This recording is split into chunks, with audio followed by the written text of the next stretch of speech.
This is the Dodgers Postcast, your instant game reaction for the Los Angeles Dodgers, part of the Locked On Podcast Network. Your team every day.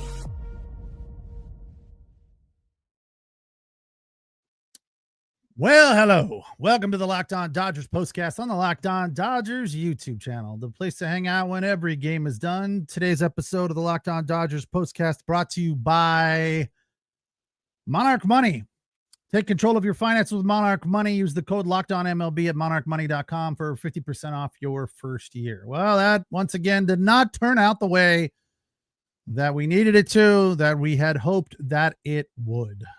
Too many runners left on base. 1 for 13 with runners in scoring position when it was all said and done. That is abysmal.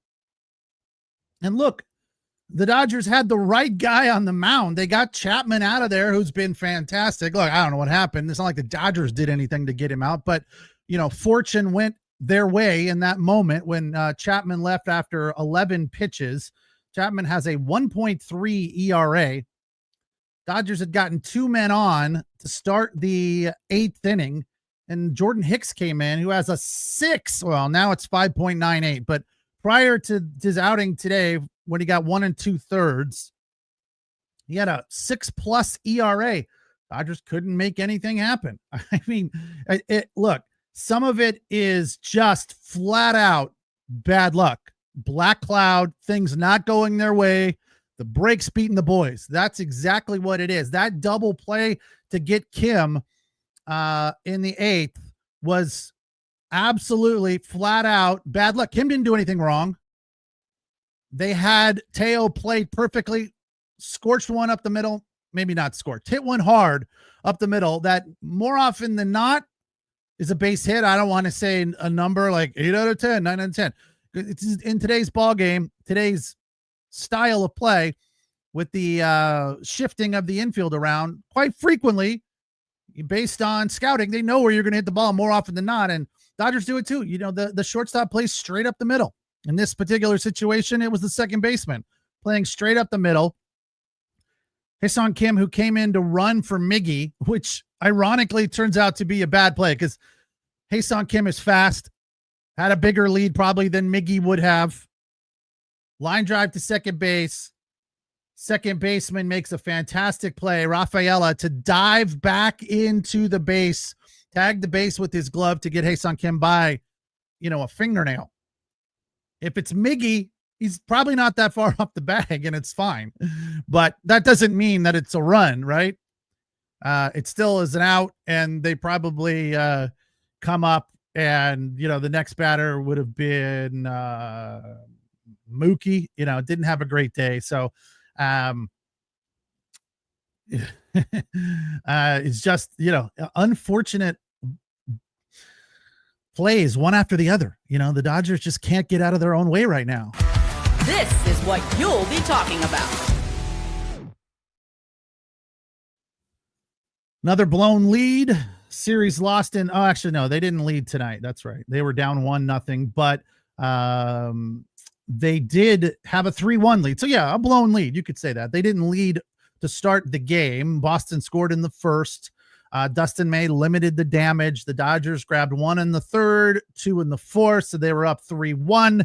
And as we've seen of late, a lead very quickly turns around because the bullpen can't secure that lead. It wasn't the bullpen today. It was Dustin May with his one bad frame. And he threw a sweeper that didn't sweep at 80 some miles an hour, 85, 88, right over Main Street, right over the heart of the plate to Alex Bregman, who did not miss it. Yanked it first pitch over the monster to give Boston a 4-3 lead, and that would be all they need. Time to reveal where the game was won or lost. It's the turning point.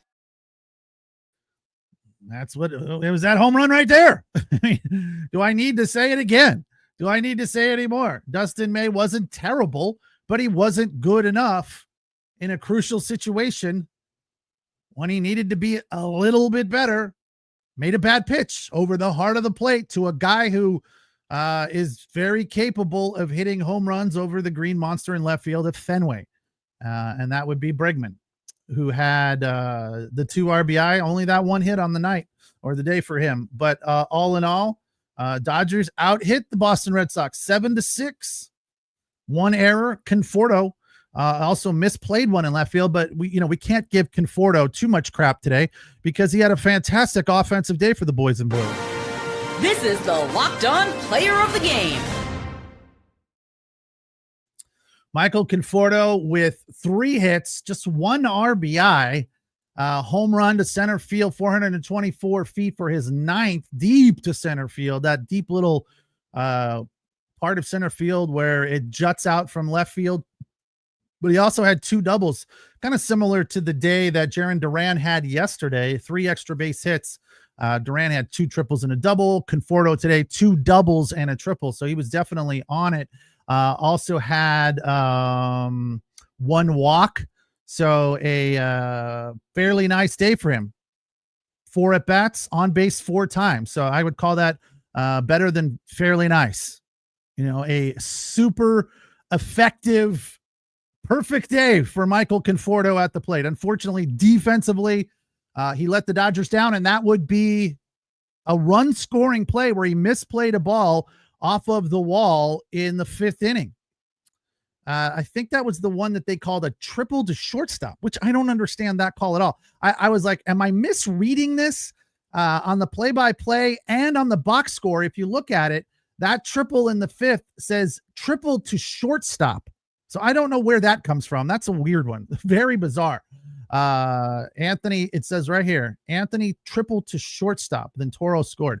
But the triple was because of the misplay from Conforto in left field. Way too close to the wall. Didn't, look, it's tough. Those guys are not super familiar with how to play the green monster in left field. And more often than not, it plays into the hands of the Boston Red Sox because Jarren Duran does know how to play it out there. And Conforto has not had a ton of experience playing at Fenway and dealing with the monster. So another just bad break for the Dodgers.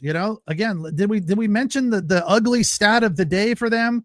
Left on base 13. Holy cow, that is a kick to the crotch. 1 for 11 with runners in scoring position. Just can't win games like that. Mookie was 1 for 2, Teo 0 for 3, Will Smith 0 for 3. First pitch swing and comes into the game as a pinch hitter, swings at the first ball. He's hot, so you can't argue it. If he thought that was the one, then so be it. But you would have liked to see him work the count a little bit in that position. Ohtani 0 for 2, who had 2 hits today, by the way. So, and what's interesting about Ohtani's 2 hits today, coming into this game, over the past 3 weeks, Shohei has had just 3 non-home runs. Today he had 2. So that's nice to see that he's at least putting the ball in play, which we talked about last night and said the Dodgers need more of that. And Shohei came to the plate today with a different attitude. Only 1 strikeout. Look, Walker Buehler started for the Sox. Walker Buehler's got a body, out of control ERA at 5.72, gave up 3 runs on 4 hits over 4 2/3, struck out 4, walked 5. So the Dodgers were getting on base. Walker Buehler is not at his best right now. Dustin May also not at his best. Gave up 4 runs on 5 hits, struck out 5, including striking out the side, which was nice to see. That was in the 3rd. Fastball, sweeper, fastball looked good there. But couldn't keep it going. Couldn't get out of the 4th or the 5th rather. Went 4 2/3. No, they gave him 5. Okay, sorry. He went 5. But that's where all the runs were scored in that final frame for him. So it's like whether it's the starting pitchers or the bullpen right now, they almost need to be perfect. And it's just too much to ask if the team can't get clutch hits. So I'm with Alex here to a certain extent. This was an awful loss. Just too many missed opportunities. There's just no fight in the dog right now. I think I don't know. The clutch gene right now is just sitting on the bench. Mookie 1 for 4, Teo 2 for 4. I'm sorry, Shohei 2 for 4. Teo 0 for, Freddie 0 for with a couple of Ks. So, Pajes 0 for 5. If it wasn't for Conforto, this one would have been uglier than it was. 4-3 the final. The Red Sox win the game and the series. It's the Locked On Dodgers postcast on the Locked On Dodgers YouTube channel. Place to hang out when every game is done. Don't forget to check out the Locked On Daily Dodgers podcast tomorrow in the morning with Travis Rogers, getting in depth on what's going on with the Dodgers, player movement and so forth. Blake Trinan returned today. We didn't see him, but he came back and is on the roster again. You'll hear more about that from Travis on the Locked On Daily Dodgers podcast on the Locked On Dodgers YouTube channel. Today's episode of the Locked On Dodgers postcast brought to you by Monarch Money. Ever wish managing your money felt easier, less painful?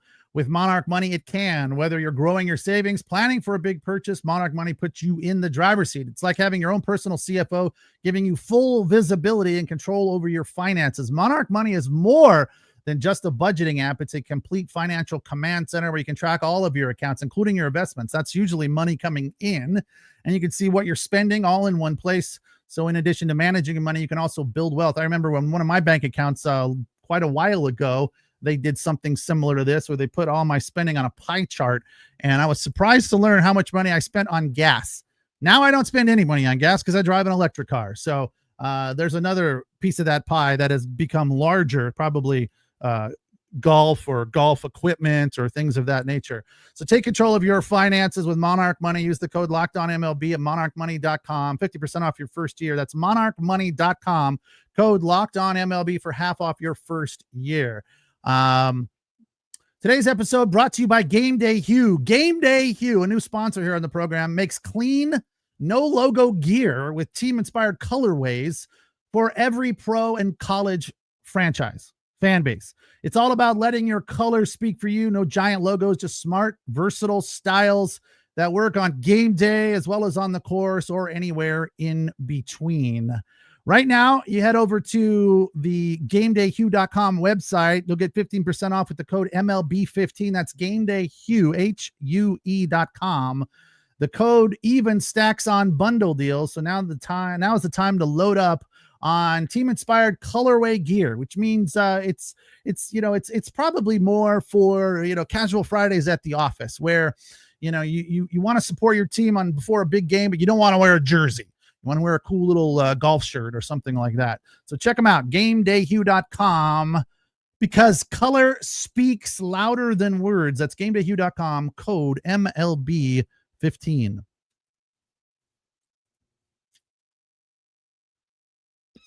Well, the Dodgers couldn't pull this one out in spite of getting more hits.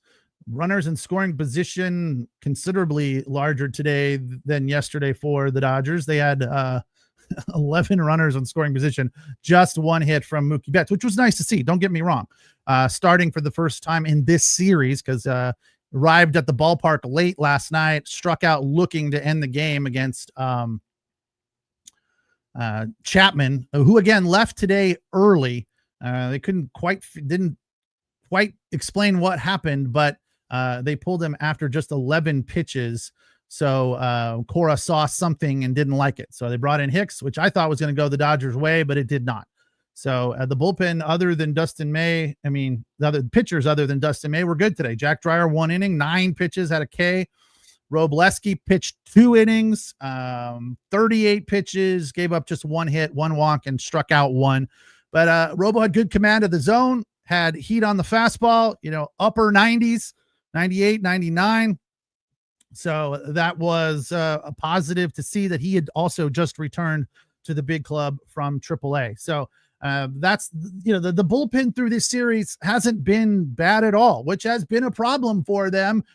Just looking back a few days against the Minnesota Twins. So hopefully they've cured that. I don't know how you get the offense rolling and figure out how to be more clutch. The Dodgers head on to Cincinnati right now. Cincinnati Reds are always tough for the Dodgers. I don't have a specific stat for you. I just have a feeling. And I know that some of you have mentioned that in the chat recently, that I talked about the road trip at the end of the Minnesota series, and they're off to Cincinnati tomorrow. And the comments were like, the Dodgers have trouble with the Reds, who come in with a 56-50 record. While the Dodgers are 61-45, it'll be Chase Burns, who is 0-2 with a 6.65 ERA. Yamamoto starts for the Dodgers. He's 8-7 with a 2.55 ERA. The Reds come in riding a 4-game winning streak, taking 3 from the Rays and 1 from the Nats. So they're kind of hot, whereas the Dodgers have dropped 2 of 3, but they did win that series against the Twins. So, you know, it could be worse. Not much, but it could be worse. So let's try to be positive and, you know, hope that they can find some killer instinct, some, I don't know, Eye of the Tiger. For those of you that don't know that reference, it's from the movie Rocky, which is a fairly entertaining series of movies. I think 4 of the 5 I would recommend. 4 or 5 was terrible. I think it was 4, right? But 1, 2, and 3 were great. I even think 5 was great. There might even be like 6 or 7. But if you like boxing movies, watch Rocky and learn about the Eye of the Tiger, which the Dodgers do not have right now. Maybe they need to watch some Rocky on the plane ride from Boston to Cincinnati. 4-3 the final tonight.